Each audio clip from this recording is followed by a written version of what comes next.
Hello, everyone, and thank you for joining us today. My name is Natalie Boyum. I'm the president and founder of the Defeating Epilepsy Foundation. We are a 501c3 not-for-profit in Southern California, and our mission is to provide the advocacy and educational resources needed to the epilepsy community and our society. Today, our guest is Dr. Philip Haydon, the president of Sail for Epilepsy, a nonprofit who is working to promote awareness to epilepsy and to educate the public. Thank you, Phil, for joining me today. Natalie, thanks so much. It's such a pleasure to meet you and chat with you. Thank you. Phil is a great example that if you put your mind to it, you can do something great with your life, even if you have epilepsy. Phil is an internationally recognized neuroscientist and the chair of the Department of Neuroscience at Tufts University School of Medicine. Phil researches the multitude of neurological disorders, including epilepsy. Phil's mission between his work and organization is to inspire people with epilepsy, their families, and caregivers for them to take one more step towards living a fuller life with the necessary safety measures in place. Phil, you have accomplished a lot through your work and organization. You also had some challenges along the way. Can you share with our supporters how you developed epilepsy and how your medication affected you? Yeah. I remember the day like it was yesterday, and it was the last day of school before the summer vacation. And I was 15 and I was on my bike cycling home, and somebody on the sidewalk picked up half a house brick and threw it, and it hit me in the head. So it caused a depressed compound fracture of the skull. So I had about 2-inch piece of skull that was missing. They had to surgically remove it. It was missing for a year. And within an hour or two, I started to have tonic-clonic seizures. And honestly, I didn't know how badly injured I was. Initially, I just thought I had a cut in my head. But then things started to become more apparent to me. I ended up getting rushed from my hometown, Swindon, to the hospital at Oxford University, where they had the surgeons to treat me. And I was on heavy medications. I was on phenobarbital, which really suppresses, makes you very sleepy and groggy. But I consider I was very lucky. And for a year, I went without that piece of skull. Then I had a Vitalium alloy plate put in. But for 4 to 5 years, I struggled. I was in high school, and this is the time where I'm supposed to get good grades, and I'd fall asleep. My dad always said I wasn't paying attention, I need to work harder. And he actually told the teachers, don't give him slack, keep trying to make him work. And I struggled. I actually failed half of my high school classes. So this was in England. We have from 14 to 16 takes 7 or 8 subjects, and it's called ordinary level exams. I failed half of them, but I passed physics, chemistry, math, and biology, which allowed me to go on to the last 2 years of school, where I took advanced level. And I talk about just making it. I just got the grades required to go to university, and it was such a challenge. I remember times where the teacher actually coming and waking me up in class, and studying was hard. As I was going to university, my family physician, PCP, he said, we need to take you off these medications for when you go to university. Well, I didn't know any different. My parents didn't know anything. And he just decided he was going to take me off my medications over a 3-week period. Just before I went to university. I got to university, and in the first day in university, I had a tonic-clonic seizure. There was no hiding I had epilepsy at that point. But I was actually really quite surprised. The students around me were very supportive. They wanted to understand it, and they really helped me out. It was about that time I got medically controlled. But because I was lucky in that the general practitioner took me off phenobarbital, because now when I went back on medication at university, they didn't give me phenobarbital. They gave me more current day medications. And this allowed my sort of this brain fog to clear. And I never really knew that the brain fog was due to the medication. I mean, I'd been hit on the head. Who knows? And then I slowly managed to develop and get schoolwork done and ultimately go on and do a PhD and have a good career in neuroscience. And in order to do all this, I remember my grandmother. So my grandmother had she has a lot of challenges in her life, and she never made an excuse. And she used to have little self-help books, and she cut sentences out and stick them on the fridge. And one of them was, I can and I will. And when I was struggling, she'd say to me, Phil, remember, I can and I will. And she really pushed me. And sort of, she gave me a tool that I still use when I have a challenge. So I do some long distance sailing. And there are times when you're sailing, it can be a challenge. And I have written up in the boat, I can and I will. And it's wonderful to remember my grandma. And really, she was quite an inspiration to me and allowed me to overcome a lot. I wish she was here today so I could actually thank her. And, you know, it's only in my later life that I realized how important she was to me. Oh, that is awesome. I love that. I can and I will. I think that's something we all need to have on our fridge to see every day. That is really beautiful. But no, I can empathize with the challenges of being in school and being on medicine, because I spent the first 10 years I dealt with epilepsy, I was on 90 milligrams of phenobarbital a day. And I had the same thing. I was just always so tired. It was so hard to focus. I could get good grades, but it took so much work for me to be able to get my homework done. And there were times I would be rebellious. I admit there were times I pretty much threw up my hand and didn't want to do the homework. And not because I didn't know it or wasn't capable. I just felt so drained. By the time I got home, I was done. And my parents, unfortunately, you know, they didn't get the support from the doctors that thankfully so many doctors now see that this is a team effort, compared to when, you know, I was younger. It was more, you do what the doctor tells you to do, you follow your treatment, and that's it. And I think because so many people didn't know how to approach doctors to ask questions, it caused a lot of situations that could be avoided, such as emotional or mental trauma or lack of trust with the healthcare system and stuff. And thankfully, as I've advocated, I see such a change in that. I mean, I think it's wonderful. My neurologist will share test results with me.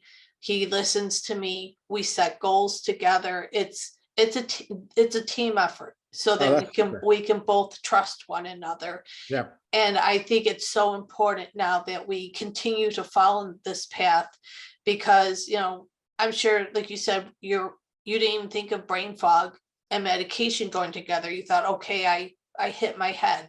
You know, there were no answers. Right. Yeah, there were no answers. Yeah. But it's great that you have that partnership with neurologists and really working on it together. Certainly when I was being treated, it was not a partnership. And it was just, okay, you're going to do this. Yes. Yeah. And I think that I mean, from my own personal experience, I felt it made it hard to get the doctor to take me seriously. And I think it was like that, especially in my 20s. My former neurologist couldn't understand. He felt I need to be on disability. And I flat out said, no, we're not taking that path. And he couldn't understand why I was being so stubborn. And instead of seeing that I had a will to live, he saw me as difficult. He saw me as non-compliant. And I didn't realize all this until I went to another doctor. And then I pretty much got the story about my chart history. And I don't want to know how many, you know, X's and highlights and stuff they were put in about me being difficult. But when I finally just looked at the doctor and I said, this is what I want. I want to be seizure free the rest of my life. I want to work. I want to drive. And I never want to have to live off of you. And it was the moment I put it that way, the doctor looked at me and went, I think we can make this work. And I'm like, of course we can make it work. I go, I'm not a bad person. I go, stubborn, very stubborn, but not bad. But I think Yep. it's, as humans, we need that motivation, especially Mhm. when we deal with things like epilepsy. It's so easy for people to say, well, you can't fit into society, or you can't go to college. You know, people like you don't do these things. And I hope in time more people with not just epilepsy, but all chronic illness will, I beg to differ. Yes, I can. And like your Yeah. grandmother said, I can and I will. Yep. Absolutely. I totally support that without question. Yeah. So despite battling epilepsy, you obtained a higher education and have a doctorate in neuroscience. Can you tell our supporters about your research at Tufts University School of Medicine and what you have discovered? Yeah. So let me tell you some three nuggets, if I will. The last one being epilepsy. Um, so a big thing we discovered, and this was, it's changing the textbooks about the brain, is that in the brain there are two types of cell. We all hear about the electrical activity in the cell, and when we go to the neurologist and the epileptologist, we have EEG recordings, and that's recording the electrical activity of the neurons or nerve cells. But half of the brain is not electrically active, and they're called glial cells or glia. And glia is the Greek word for glue. So these were defined as like the glue that holds neurons together. They're electrically inactive. And what we discovered in the 1990s was, although they're electrically inactive, they actually release chemicals that regulate neurons. So this has been a transformation, that the glial cells are doing major things in the brain. They're not as fast as neurons, but I have to say there's a lot of things I do that are not that fast. Clearly, if you're being chased by a tiger, you want your neurons, that's to help you run, but your glial cells wouldn't work. Glial cells are now a target that are being investigated by a lot of pharmaceutical companies to develop new drugs against various indications. Which brings me to the second part of my work. So that's been really a change in how we think about the brain. Second part, I've been investigating Alzheimer's disease, and I've been able, through a lot of serendipity, to identify a new way of targeting glial cells with the potential of beneficial effects for Alzheimer's disease. And we've actually formed a spin-off company and have started taking these into clinical trials in patients with Alzheimer's disease. And that's been really rewarding, you know, thinking maybe you can help someone down the road. The third part is about epilepsy. And what I've really become fascinated in is so much of the way we think about epilepsy is related to the neurons. The neurons are the final readout. When you have a tonic-clonic seizure, your neurons are discharging a high electrical frequency. But we've been having the hypothesis that actually a major change is in the glial cells and how they support neurons. And so we've been able to now do some high-tech genetic modifications specifically towards the glia, which prevent the seizures in models of epilepsy. And this is now, we're continuing this forward with the goal one day that this will potentially give the opportunity to develop new anticonvulsants. We're not there yet, but you have to have, you know, that foundational knowledge so that that can happen. So most of my research is around glia because we become quite expert in it. And glia, by the way, when you get tired at night and you start feeling sleepy, glia are releasing a chemical called adenosine, and that's making you want to go to sleep. And if you get up in the morning and take a cup of coffee, caffeine in coffee is stopping the glial cells make you be sleepy. So when you have a cup of coffee or a cup of tea, just think you're interfering with your glial cells. Wow, that's really neat. I've heard of the glia cells, but I didn't realize the impact they have on our everyday functions and everything. I think Yeah. that's really cool to think how in time, learning from them, we may be able to see a good relationship between them and neurons to see how we can help in preventing unnecessary seizures and helping to control epilepsy. Because I did a basic to neuroscience and they briefly touched on glial cells, but a lot of what I really loved researching when I was younger, I still try to, now I have kids, so not as much free time, but I really love studying about neurotransmitters like dopamine, serotonin, norepinephrine, because of at least in my opinion, how delicate I felt they could be if just the impact, like say dopamine when it comes to things like schizophrenia, just that bump on an abnormal level, Right. how much it could turn somebody's life upside down if it can't get controlled. Yeah. It just, You raise a really important point that I think people should consider more about any disorder of the brain. And let's talk about epilepsy. Is let's stop thinking about somebody having a seizure. Let's just think, what is the root cause? All it is, there's a slight chemical imbalance. That's all it is. It's nothing disturbing. And it just happens that chemical imbalance is in the brain and the manifestation is a seizure. In some ways, it's just if you have some chemical imbalance in your kidneys, well, you have a different disorder. It's something in your liver, your heart, and it just happens to be this one's in the brain. And let's just think of it. We have lots of organs, and depending on where a perturbation occurs, we get a different readout. So epilepsy, in my opinion, is just like every other disorder. It's just a different readout. And I think that's an excellent point. And I think that's why we need to work so hard to advocate for people who have any type of neurological or psychiatric condition, because I think it receives such a higher level of stigma labeled on it compared to, let's say, something like diabetes. I think there's because of the lack of education, there's this very unnecessary fear that we still face and people view in society. Yeah, I think people are scared because they don't know. They don't understand. And that makes people, you look on somebody with let's say, a brain disorder, and you don't understand it, and some people get a little scared about it. It's just some chemicals are not quite at the right level. It's very simple. Absolutely. So in reading your story, you hid that you had epilepsy for many years. What made you decide to start talking about having epilepsy and create your organization, Sail for Epilepsy? Oh yeah, so it's all happened in 2011. So I had done one of these silly trips where I flew around the world in about 10 days, made stops in Japan, India, so on and so forth. And I came back and I was very sick.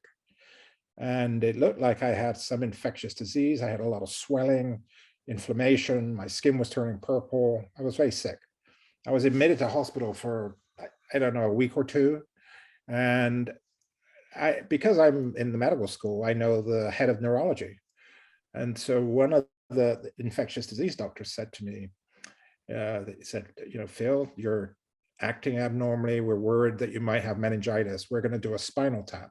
Well, at that point, I came to, and I asked for the head of neurology, Anish Barber. I said, I want Anish here right now. I can be stubborn as well. Yes. Anyway, Anish came by, and I had told Anish, here I have this epilepsy. These are my medications. He looked at me and he said, oh, you've got a textbook case of an allergic reaction to a medication, phenytoin or dilantin. And normally it happens when you first take it, but sometimes it will just develop later. And it was an awful, it took me about 3 months to recover. But I got off the medication, and then I went through a scary period. I now had to try new medications, and I'd been seizure free, and it's what's going to happen. And so it brought back lots of memories. But I was laying in bed and I thought, what am I doing? I'm not talking about this. I've got a successful career. If I can't talk about it, who can? So it's time to talk about it. And so I really started opening up. And for the 3 months recovery, what I was doing, I was pretty much just doing nothing. I was going to my sailboat, sleeping on the boat, and then I thought, you know, what if I integrated the two? So this is when the idea started to form. And then I talked with a sailing friend who has no connection to epilepsy other than me. And we really talk about what can we develop as a mission that may have importance. And I remember the summer after I had my head injury, that I was 15, I wanted to play cricket. So, you know, a sport in England, of course. And, but I had a piece of skull missing. So my parents they helped, and they got me an ice hockey helmet, so it protected my brain. And we changed the rules of the cricket. There could be no fastballs. And so what this meant was no fastballs, not just for me, but for anyone playing. So we were all playing under the same rules. And so I had found a way of taking that extra step to do something as opposed to just sitting at home. But we put safety guardrails in place. So this started to develop into the idea of a concept, which is really one of the leading parts of our mission. It's the one more step challenge, where we challenge people. We say, people with epilepsy, parents of kids with epilepsy, caregivers, is there one more step you can take to live a fuller life with safety guardrails in place? And it's really been received quite well. And a consequence of it is we then write the person's first name on the boat. And when we're sailing, they're our virtual shipmates, and we're sailing for them. The diversity of virtual shipmates and what they're going to do is incredible. There are some, their goal is to walk unassisted. And one of the concerns I had when I started setting up this organization is, I'm really lucky. My seizures are medically controlled. There are so many people who are not as lucky as I am. And I was a little worried that people might think, oh, it's okay for you to say this. But I tried to tell the story of what happened when I was trying to play cricket. And can I use what I'm able to do to help inspire you to do a little more? So I sailed to Bermuda and back this summer.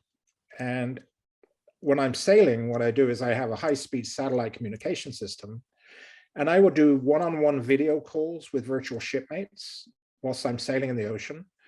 I also do little video features. And if you go to the Sail for Epilepsy website, you'll see some of the videos. There's also a YouTube channel. And there's one about Tyler in South Africa.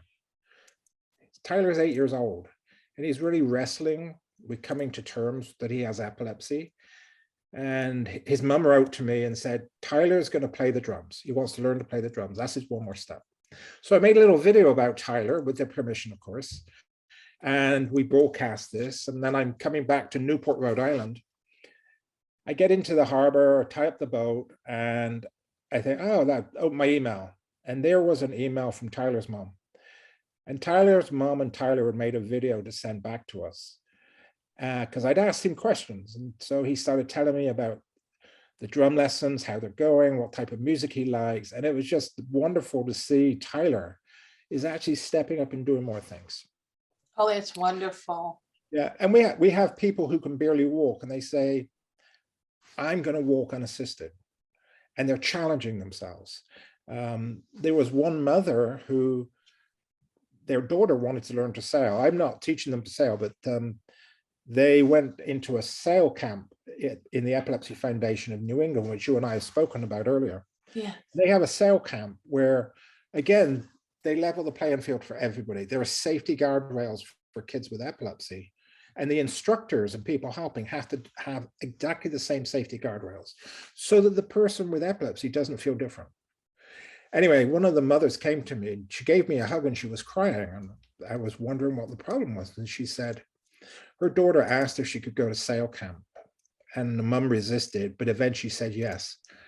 And after a week in sail camp, the daughter came to her mum, gave her a hug and said, you're the best mum ever for letting me go to sail camp. And it's just made the difference in this kid's life, and also the mothers. And so one message I keep trying to give is there something that can be done to live a fuller life? okay, make sure safety is, involved. Let's not be rash here. And people are finding that there's a lot. I have another person that they were not allowed to walk on their own Oh my because of, goodness. and her one more step was to walk 1 block on her own.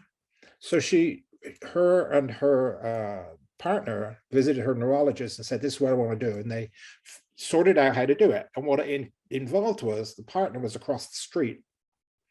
So the person was on their own and they walked 1 block on their own. And I got a message from them. It's like, I achieved this. About 6 months later, she phoned me. And she said, Phil, I walked 8 miles yesterday. Oh my goodness. Yeah. And, so these are, there's it's really lovely to see people stretching themselves. And, sometimes you try the one more step and maybe you don't succeed, but part of it is trying and attempting. And then if you don't succeed at something, you've tried, now find something else. And I actually wrote to somebody yesterday who signed up for the one more step. This was, I think, a 6-year-old young girl, and I wrote through her mother to her. And I recounted my grandma. And I said to her, in your one more step challenge, remember these words, because I know, it could be a real challenge for you. I can and I will. And eventually you will. And I know. So this is what I try to do is to help people. Yeah. And I think that's wonderful because I think I could say being younger, epilepsy was very isolating for me. And it wasn't until I really got to know more people in the epilepsy community that I realized I wasn't alone in my battle. This was not really the isolating challenge that it felt like it was. And I think it's wonderful what you've done with the one more step challenge, because I feel, at least in my experience, I wasn't encouraged enough as I would have liked to have been. I mean, I was encouraged to have a good education and to survive, but my parents at the same time were very bubble wrap like with me. Exactly. They didn't want to let me to go to sleepovers, so there were certain things, certain sports they didn't want me to get involved in because it was that, well, what if you have a seizure when you're there? Yeah. And I think in helping people to set goals and not be focused on the what if so much. I mean, within reason, you don't want to do things reckless, but making baby steps to see what your strengths and weaknesses are, where your capabilities are. I think there's so many people with epilepsy who have potential where if we give them the chance to show them, for them to show us what they're capable of, the things they can accomplish in life. And I'm hoping in time that this will open up, because myself being doing research in business, a lot of these companies now are finally starting to see that people with all sorts of different chronic illnesses, particularly people who are neurodivergent, how much they can bring to the table when it comes to work and their talents, their capabilities and everything. Mm-hmm. And I feel if we can show that people with epilepsy, despite their challenges, have so much to offer to society, rather than people thinking of as, well, they're people with seizures, they're probably just on SSI, they're probably, they're just here. It's no, we're not just here. We're contributing to society in every way we can. And I think that will make such a difference in the emotional, mental well-being of people with epilepsy, and also helping to take the steps to in time removing the stigma off of it and seeing that, we're human like everyone else. Yeah, absolutely. Yeah, the stigma is definitely there. And there's no magic wand we can wave to get rid of it. The only thing I encourage people to do is speak. Yeah. Speak. And, there are going to be some people in certain circumstances where they're concerned, and I understand that. And I'm not going to, try and force people to speak. But there are people like yourself and myself who can speak. We can speak. We can talk about epilepsy. And, people with epilepsy are not aliens. We're people. Yeah. And so this is, and if you think, what is normal? Actually, the minority of people are normal. We're all different in some way, and just with us, it manifests with the occasional seizure. So I encourage anyone listening who feels comfortable to speak, and you'll be surprised how many people then say, "Oh yes, my cousin has epilepsy," and they start talking, whereas before they've never done. My wife and I were on our sailboat on vacation, and the boat next to it, we have Sail for Epilepsy down. I just totally out there. I just show Sail for Epilepsy all the time. And a boat, the neighboring boat said, "Oh, what's Sail for Epilepsy?" And so we were talking about it. And the person said, "Oh, I've never talked about this, but my sister has epilepsy." Oh, wow. Yeah. And 1 in 26 people, as you know, will develop epilepsy in their lifetime. I said, everyone we know will be connected to somebody with epilepsy. And so if you feel confident in your position yourself, speak. That's my encouragement. Oh, absolutely. The other thing I encourage people to do is, if they know someone with epilepsy, see how you can help them live a fuller life. Is there something, I understand the bubble wrap concept you mentioned. Is there some way you can remove a little of that bubble wrap to let somebody do something? And when they do, the reward for them and for you will be immense. Oh, yeah. No, absolutely, it will be. And I have found it's to help people to be open about my story of what I've dealt with. It's been very therapeutic to have others. I've had some people in my community, even some professionals, who have come to me and disclosed to me that they've been dealing with epilepsy and the challenges and fears they have felt both personally and professionally in having to deal with having seizures. And I think it's a life journey. I'll be the first to admit, are there days where I've said to myself, maybe if I hadn't said anything, a couple of the dream positions I would have wanted, maybe I would have had them if I had just kept quiet. But then I have to remind myself, why should I have to hide who I am? Why should I have to live in fear of that? What if the wrong person finds out about it? Yeah. And rather than looking at this as a condition that controls me, I want to look at it as something that empowers me. I mean, I'll be the first to say, do I have bad side effects at times? Do I still have days where I struggle like anybody else? Of course I do. I mean, just because my seizures are controlled doesn't mean I'm still not battling epilepsy. But like you said, if we could find some ways to take a little bit of the bubble wrap off and strengthen ourselves, why not go for it? We should. Yeah. And, I have to say, when doing Sail for Epilepsy, I'm still medically controlled, but it's been so rewarding just getting out and doing this. And it's so great to also watch people, let's say, come out of their shell a little bit and actually do something new. It's really, really wonderful. I'm really proud of what they do. They are very strong.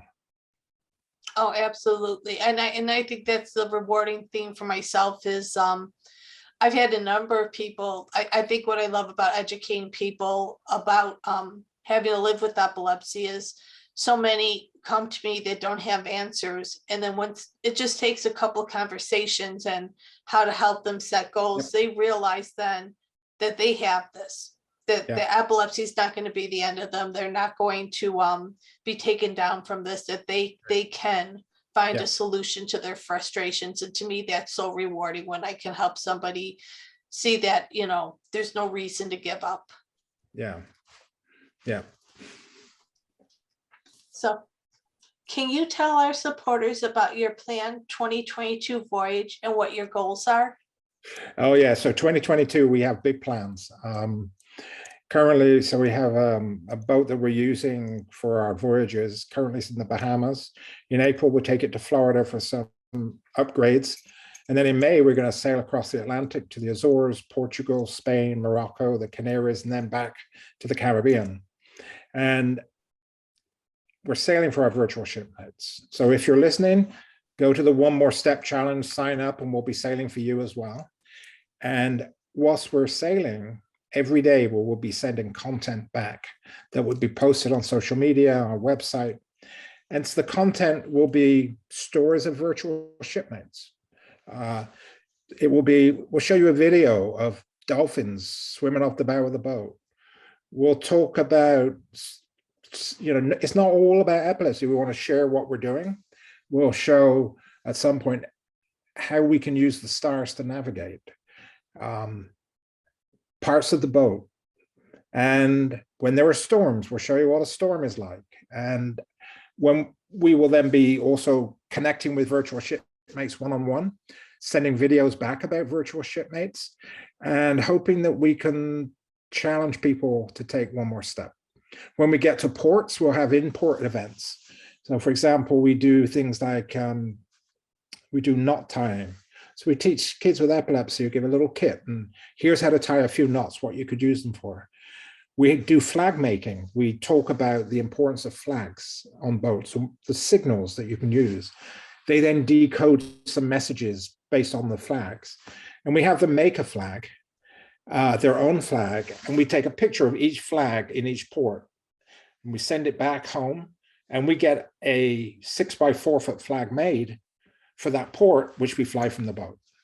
And then we're also going to have educational events where I can speak to groups, and so for example, I do Rotary Club presentations, and the Rotary Club is not an epilepsy focused association, but there I give some education. What is epilepsy? I give statistics. I give a little test at the end to make sure they've listened. So for example, the question at the end is always, so how many people will get epilepsy in their life? 1 in 2, 1 in 26, 1 in 1,000, 1 in 1,000,000. And then we do the test and see how many people have been listening. But it helps educate them. And also I try to, I don't ever ask, does anyone here have epilepsy? That's for individuals to decide if they want to speak up. But I did have one event in Bermuda where somebody who was introducing me said, I've never said this publicly, but I have epilepsy. And she was in the process of setting up a nonprofit for people in Bermuda with epilepsy. And by the end of that Rotary Club event, the president of the Rotary Club said, we will be the first group to fund you. And wow. Yeah. And so it's, again, that's that education bit. And then, what's really great, I've been in contact with her since, and it seems that like her charity is doing really well. And she's going from strength to strength. So those are the types of things we're doing.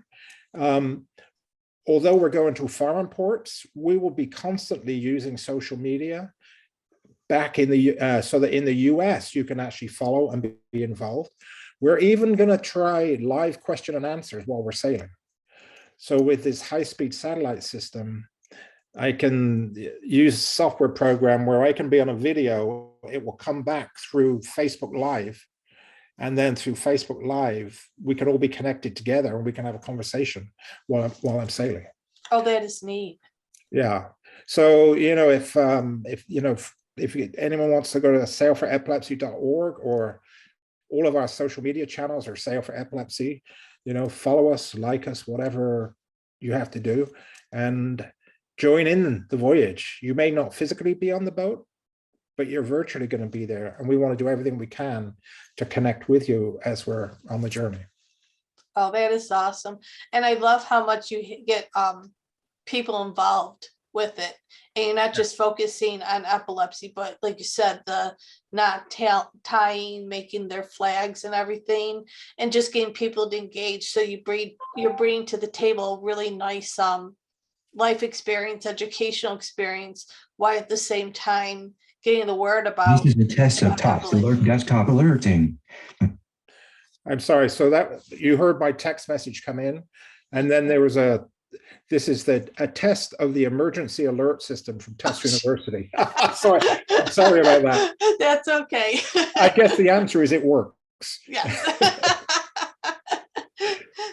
So how long is the average voyage for you and your team?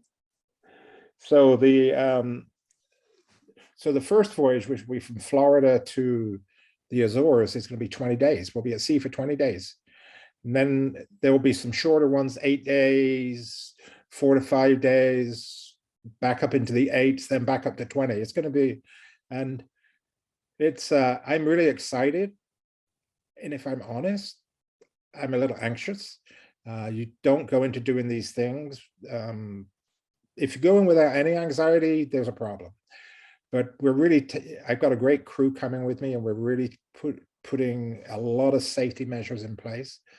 And although I am medically controlled for over 40 years, I have a seizure action plan on the boat that we'll discuss openly with all the crew. So if for some reason I had a seizure, they know what to do. And I think seizure action plans are something I was never taught about when I was younger. And now I think it's really important that we have those available. Oh, absolutely. And we're working right now on our website to put together seizure action plan templates and seizure first aid in both English and Spanish on our sites for people to be able to download. Because I think that was just such a good point to bring up, is how many times has somebody had a seizure and people freeze out of fear and go, well, what do we do? And it's so important to know what to do. It can be a life or death situation, or even if someone survives, if you don't do the right thing, you can cause a very bad injury to them. So it's so important. And I like how your team is on top of this with you, and you know that you have people you can trust with you. Because I'll admit, I looked at your map on your site for your 2022 voyage, and I went, oh my goodness, going right across from the Bahamas, Bermuda area, all the way up to Portugal before going back down to Northern Africa. I'm thinking that's a journey and then some. I don't know if I could spend 20 days on a boat myself, I'll be honest. I'm sure it's a beautiful experience, but a nerve-wracking experience, because you don't know how things can go. Yeah, well, you know, we will do a video feed when we get to the Azores. And Natalie, why don't you connect in and you can ask me, so how was the 20 days? Yes, absolutely. I would love that. Yeah. Yeah, so we're excited. We are, you know, we got a lot of medical training we're all going through so that we can help one another. We got to be self-sufficient whilst we're out there. And it's a major challenge, but I've not gone to this major challenge as my first step in, but rather, you know, it's like the virtual shipmate who walked a block, then she walked 2, and you know, you build up. And so this is something I've been sort of building up to for a long time, testing myself. And then, you know, something we have really to take care of at sea is sleep deprivation, which can be a trigger for some people for seizures. So we have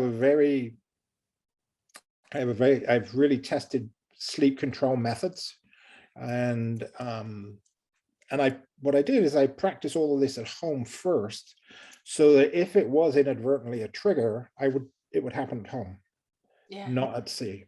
And so I do and so again, this is part of okay, I have this goal, I need to take steps to get towards it and put safety measures in place. So I did things at home.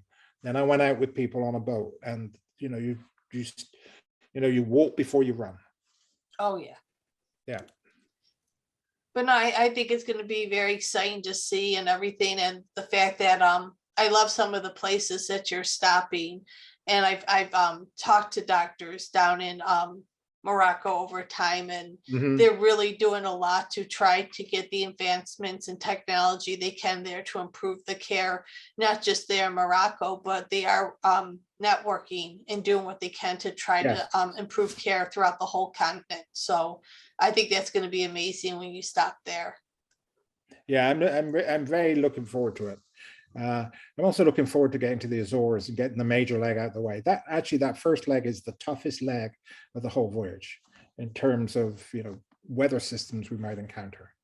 Now, is that when you're heading up towards Portugal? Where's the Azores actually? Oh yeah, so the Azores is sort of 3/4 of the way to Portugal. Some islands on the way. There are Portuguese islands, and so we'll stop there.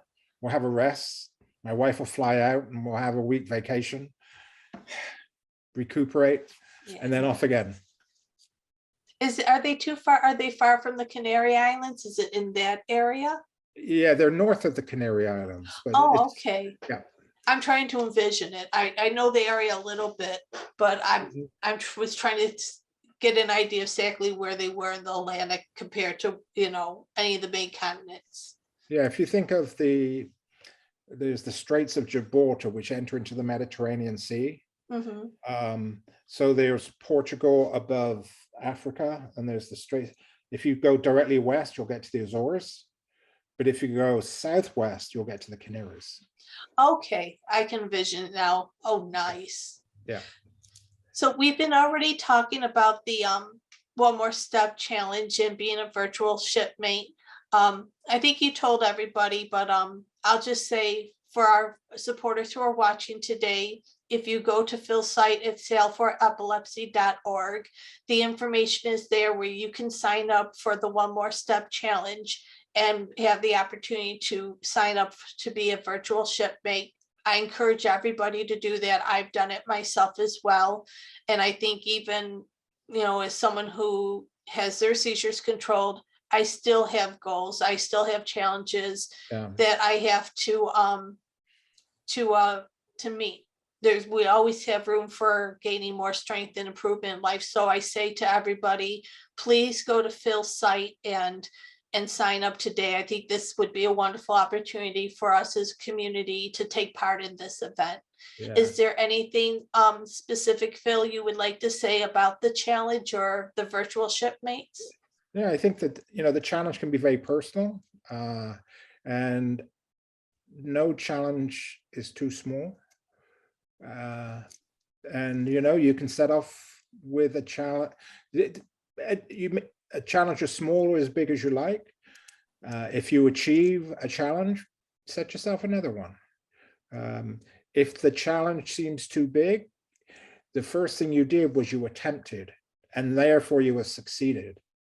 And then you can always set a slightly smaller challenge. And remember, when you're doing your challenge, I can and I will. And, this is something that keeps me going in, we all have tough days. And as I told Natalie before, I can and I will written across the boat. So when we're sailing and there's sometimes difficult times, there may be something breaks on the boat and you have to fix it. Or there may be a thunderstorm, I can and I will. And that's maybe the one lesson I try to teach my kids. I can and I will. And it will help you in many ways in life. Oh, absolutely. And I love that. I really do. Is there anything else you'd like to share with our supporters today? No, nothing. I think this has been a really lovely conversation, and I hope that we can work together moving forward. Oh, And absolutely. help one another, because I know our objectives are the same. It's all about helping people in our epilepsy community, and let's all be a team and pull in the same direction. Awesome. I look forward to it. And I feel the same way. We're here to help one another, because in order for our community to get stronger and have more opportunities, we all need to come together. It can't be just one person doing the work. Yeah. So that is all the time we have for today. Again, I want to thank Phil for coming and taking part. To see the great work we are doing, please like our social media pages and subscribe to our YouTube channel. We invite you to visit our website at www.defeatingepilepsy.org to see the difference we are making for the epilepsy community. Thank you for your support, and together we will defeat epilepsy. Take care.